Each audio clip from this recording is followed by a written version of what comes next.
Jain boarding व्यवहाराबाबत स्थगिती कायम राहण्याची शक्यता आहे। उद्या मुंबईमध्ये धर्मादाय आयुक्तालयामध्ये या संदर्भातली सुनावणी पार पडणार आहे।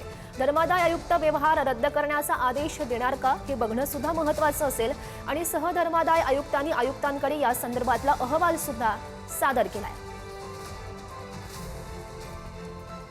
आणि या संदर्भात अधिकची माहिती जाणून घेऊयात। आमचे प्रतिनिधी बालाजी पोतदार सध्या आपल्या सोबत आहेत। बालाजी, महत्त्वाची ही अपडेट म्हणावी लागेल। जैन बोर्डिंग व्यवहाराबाबत स्थगिती आता कायम राहू शकते असं बोललं जात आहे। उद्या या संदर्भात महत्त्वाची सुनावणी होईल, नेमकं काय घडू शकतं?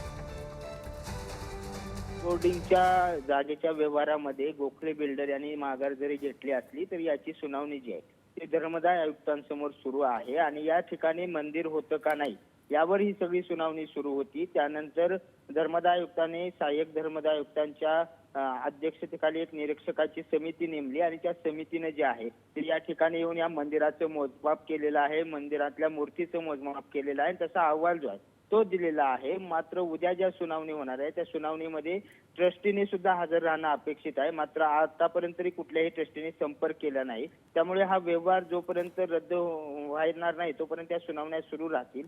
त्यामुळे जैन बांधवाकडूनही अशी शक्यता वर्तवण्यात आलेली आहे की आता ही जैसे ती परिस्थिती उद्याच्या सुनावणीत राहण्याची शक्यता आहे। कदाचित पुढल्या सुनावणीमध्ये ट्रस्टीकडून काही रिप्लाय आला किंवा ट्रस्टींना काही पत्र गेलं तर मात्र ते हजर होतील आणि त्यानंतर खऱ्या अर्थाने ही सुनावणीचा निकाल लागण्याची शक्यता आहे। आता मात्र याला स्थगितीच राहण्याची शक्यता जास्त वर्तवली जाते। गौरी, बरोबर, नक्कीच बालाजी, खरं तर उद्या नेमकं काय घडतंय हे बघणं महत्त्वाचं असेल।